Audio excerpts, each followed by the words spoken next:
Hello, my name is Ralf Friedrichs. I am an addiction recovery coach and the host of the Take Your Life Back Today show. As an addiction recovery coach, I want to share this about substance abuse, and let me be crystal clear with you to leave an everlasting impact upon you. Just imagine, being buried alive, but you know you're not dead. You're laying in a coffin, and you're banging on the lid, hoping that someone might hear you. But nobody is hearing you. Nobody's answering. Nobody is helping you. So you bang harder, hoping to unsettle the dirt upon the lid. Maybe then someone standing by your grave might notice the dirt move and start digging their way down towards you. This is what it's like to find yourself at the lowest point of alcohol and drug addiction. You know you need help. You know you can't do it on your own, but you don't know which way to turn for help. In reality, there are probably people standing by your grave, but you don't know that. You just keep banging away, hoping and hoping and hoping. But you know the air is running thin, and you might be out of breath soon and are ready to die. Usually, though, people don't think about death when they're habitually using drugs and alcohol. In order to feed an addiction, you have to be great at repressing the fear of death. I often ask you, my audience, did it ever cross your mind when you were abusing drugs and alcohol that maybe, just maybe, you might overdose? Not only take your life, but take that precious life that you own away from your family. With this, I leave you with one last thought. Don't be that person laying in this coffin that I'm reading about, banging on the lid, hoping that somebody might help them, when it might be too late for that person. Be the person instead that still has a chance to scream, to yell, to ask out loud, help me. I have depression. Help me. I have low self-esteem. Help me. I have alcohol and drug addiction. Help me. I have all sorts of issues. Call me at 844-405-HELP and I will help take your life back, my friend, before your life is gone.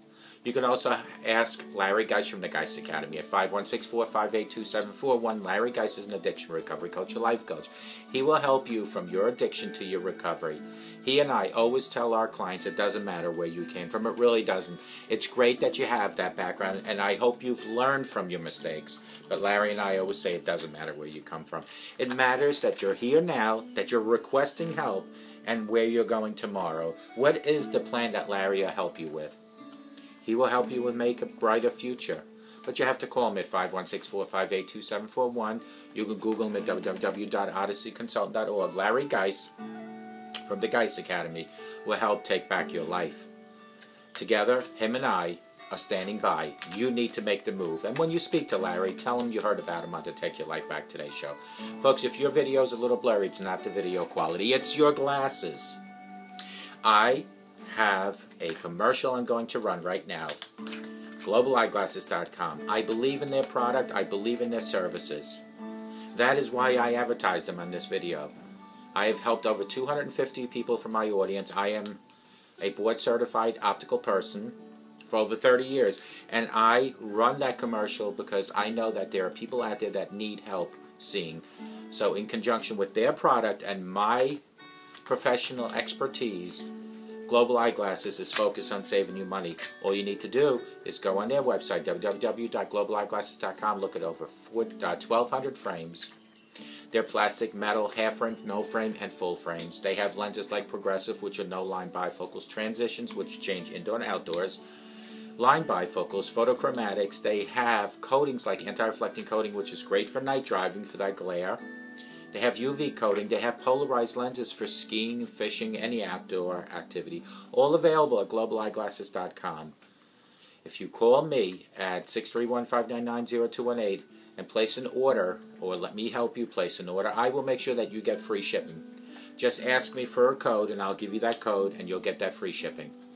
The nice thing is when your glasses arrive, you don't even have to go down the street to that freestanding brick-and-mortar optical shop. So not only do you have deeper pockets now because you saved yourself about 70%, you don't even have to leave home. You just go to your mailbox, open the box, put them on, and watch my videos. And you can see the Take Your Life Back Today show. And now that you have your new glasses, I hope everything is clear. But let's be clear about this. Global Eyeglasses is focused on saving you money. I want to talk about judging people. And I have 10 reasons for you to stop judging people. Judging someone does not define who they are. It defines who you are. Despite our best efforts, we all judge others. It might be over small things like a co-worker who took a long lunch break, or it might be over bigger issues such as a person who behaves selfishly and hurts our feelings. Psychologist and meditation teacher Tara Brach from an institute that I just read about on Sober Nation frequently tells this story. Imagine you're walking in the woods and you see a small dog and you say, "How cute is that dog? It looks so cute and friendly." You approach and move to pet the dog. Suddenly it snarls and tries to bite you. The dog no longer seems cute and you feel fear and possibly anger. Then, as the wind blows, the leaves on the ground are carried away and you see the dog has one of its legs caught in a trap. Now you feel compassion towards that dog. You know it became aggressive because it's in pain and it's suffering. What can we learn from this story? How can we become less judgmental? Well, here are the 10 ways. Don't blame yourself. We are instinctively hardwired for survival. When we see a dog or a person that might bite us, literally or metaphorically, of course we feel threatened. We go into fight, flight, freeze mode and are unable to see myriad possible reasons for another's behavior. We get tight and defensive. This is normal first reaction. The key is to pause before we act. Number 2, be mindful. Although judgment is a natural instinct, try to catch yourself before you speak. Think before you speak, or send that nasty email to do potential harm to another person. You can't get your words back. Pause. See if you can understand where that person is coming from before you judge them. Try to rephrase your critical internal thought into a positive one, or at least a neutral one. After all, like the dog in the trap, we really don't know the reasons for someone's behavior. Everybody has reasons. Excuse me 1 second.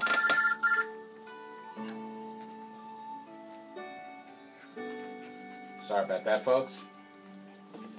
Next one is depersonalize. When someone disagrees with us, somehow makes our life difficult, remember that it is typically not about us. It may be about their pain or struggle. Why not give others the benefit of the doubt? Never underestimate the pain of a person. Will Smith, the actor, said, because in all honesty, everyone is struggling. Some people are better at hiding it than others. Number 4, look for basic goodness in all people. This takes practice, plenty of practice, as our minds naturally scan for the negative in people. But if we try real hard, we can almost always find something good about another person. Number 5, repeat the mantra, just like me. Remember, we are more alike than different. When I feel critical of someone, I try to remind myself of the other person loved their family just like I love my family, and wants to be happy and free of suffering just like I want to be happy and free of suffering. Most important, that person makes mistakes just like I make mistakes. Number 6, when someone does something, or I should say, let me give you the title, reframe. When someone does something you don't like, perhaps think of it as a simple solving a problem in a different way than you probably would have solved that problem. Or maybe they have different timetable than you do. This may help you be more open-minded and accepting of their behavior. The Dalai Lama says, people take different roads seeking fulfillment and happiness. Just because they're not on the road doesn't mean they've gotten lost. Just not out because they're on your road doesn't mean they're lost. There might be 2-3 roads that end up meeting at the end of the road. Number 7, look at your own behavior. Sometimes we may be judging someone for something that we do ourselves or have done. For example, the next time you find yourself yelling at someone while you're driving, ask yourself, have I ever driven poorly myself? Of course we all have. Put yourself in the behavior that you are judging someone else in front of you when you look in the mirror. Maybe, just maybe, we need to improve ourselves. Number 8, educate yourself. When people do things that are annoying, they may have a hidden disability. For example, Some people with poor social skills may have a thing called the Asperger's syndrome. So if someone's invading your personal space, as someone with Asperger's might, remember again, it's not about you. Albert Einstein said, everybody's a genius, but if you judge a fish by its ability to climb a tree, it will live its whole life believing that it is stupid. Number 9, give the person the benefit of the doubt. Someone once told me, no one wakes up in the morning and says, I think I'm going to be a jerk today. Most of us do the best we can with the resources we have at the moment we live. Number 10, feel good about you. Bean Brown says, if I feel good about my parenting, I have no interest in judging other people's choices. If I feel good about my body, I don't go around making fun of other people's weight or appearance. We're hard on each other because we're using each other as launching pads out of our own perceived deficiencies. If you're unhappy with yourself, my friend, more than likely you'll be unhappy with others. And finally, remember that judging a person does not define who they are. It defines who you are. Let's do a recap. 10 reasons to stop judging people.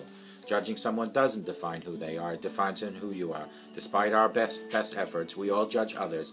It might be over small things like a coworker who took too long at a lunch break, or it might be over bigger issues such as a person who behaves selfishly or hurts other people's feelings. Here are 10 reasons to stop judging people. Number 1 is to don't blame yourself. We are instinctively hardwired for survival. Listen to this story. When we see a dog or a person, when we see a dog or a person that might bite us, literally or metaphorically, of course we feel threatened. We go into fight, flight, freeze mode and are unable to see the possible reasons for another's behavior. Here is the story. Imagine you're walking through the woods and you see a small dog. It looks so cute and friendly and you just want to pick it up and love it. You approach and move to the towards the dog and you want to pet the dog. Suddenly it snarls and tries to bite you. The dog no longer seems cute and you feel fear and possibly anger. Then, as the wind blows, the leaves around the ground carried away and you see the dog has one leg caught in a trap. Now you feel compassion towards that dog. You know it became aggressive because it was in pain and suffering. What can we learn from the story? How can we become less judgmental? We need to start being mindful. Although judgment is a natural instinct, try to catch yourself before you speak or send that nasty email. Try to think of a positive way to spin whatever you have to say. You need to depersonalize. When someone disagrees with us or somehow makes our life difficult, remember that it's typically not about us. It may be about their pain and their struggle. You don't know. Number 4, look for a basic goodness in people. This takes practice as our minds naturally scan for negative and all people start twisting, turning it into a positive spin. Repeat the mantra, just like me. Remember, we are more alike than different. When I feel critical of someone, I try to remind myself that the other person loves their family like I love my family. That they want to be happy and free of suffering like I want to be happy and free of suffering. Like they make mistakes like I make mistakes. Number 6 is reframe. When someone does something you don't like, perhaps think of it as simply solving a problem in a different way. We all have roads that we take, sometimes 4 to 5 different roads for 4 to 5 different people. At the end, as long as those roads meet, that is the main goal. Look at your own behavior. Sometimes we may be judging someone for something that we do ourselves or have done. For example, the next time you find yourself yelling at someone while you're driving, ask yourself, have I ever driven poorly myself? Maybe there are people yelling at me. Number 8 is educate yourself. When people do things that are annoying, they might have a hidden disability. For example, people that have Asperger's syndrome. So if someone's invading your personal space, as someone with Asperger's might, remember again, it's not about you. Albert Einstein once said, everybody is a genius. But if you judge a fish by its ability to climb a tree, it will live its whole life believing it is stupid. Number 9 is give the person the benefit of the doubt. Someone once told me, no one wakes up in the morning and says, I think I'm going to be a jerk today. Most of us do the best we can with the resources we have, and then feel good about yourself. I have no interest in judging other people's choices. That is a commitment I'm going to make today. If I feel good about my body, I don't go around judging other people's body and their weight. If I feel good about my appearance, I won't judge other people's appearances. And finally, remember this. When judging, remember that judging a person doesn't define who they are. It defines who you are. Let today be the first day of your new life. I recently spoke to someone who was saying that they're trying to mend fences with certain people to the old days again. And my only advice as a life coach to this person is that you need to own your own problems first. You can't change how other people are going to feel about you until you start feeling good about you. Look in the mirror. If you see someone that you don't like, that is exactly what other people are seeing. If you see someone that can't tell the truth, that is exactly what other people are seeing. If you see someone that is deceitful, that is exactly what other people are seeing. It all starts within here to repair your life there. As long as it's not repaired here, it won't be repaired out there. One cannot go through life just saying it's that person, and that person that's causing this person not to have a great life. You are the foundation of your home. You need to build on your foundation to have other homes in your neighborhood. Other homes could be family members, but your home, meaning you, need to repair within. Ask yourself these questions. Are you honest with yourself? Are you honest with other people? Are you compassionate? Are you humble? If you can answer no to even one of those, it's time for change. This particular person that I was talking to, I think really does want to change, but doesn't see how maybe. My only advice is that if you possibly turn to the Lord Jesus, because we as humans are not strong enough sometimes to make those changes, but if you ask the Lord Jesus Christ to come into your heart and guide and direct you. Carrie Underwood once sang a song called Jesus Take the Wheel, and it's about a car that's out of control, and the person behind the wheel says, I can't control this car anymore. I'm spinning. I'm going to crash. This person just yelled out, Jesus, take the wheel. Guide and direct me. And I recommend to this person that I spoke to today, if your life is out of control, if everything around you is falling apart, ask God to take the wheel of your life. To this person I spoke to, with my alcoholism all those years, in a few years, I finally hit rock bottom. It wasn't just merely coming from my heart saying I want to change. It was in conjunction of teamwork with the Lord Jesus that I am where I am today. And I am telling you right now as I sit here, unless you invite God to help you, you'll never heal. You'll never be at peace, and you'll never win your family back. You need to start changing within and changing spiritually. You'll see changes coming your way like you wouldn't believe. Physical changes, mental changes, relationship changes, financial changes. All these are coming. They might take time. Don't wait for them each and every day, but go through life. Walk with Christ.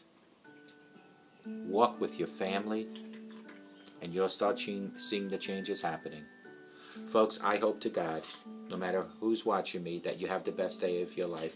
And I hope to God the person I spoke to today, that I gave these recommendations to, makes the changes. And I hope you find Christ. May you all have a sober, wonderful rest of your life. And may God bless each and every one of you.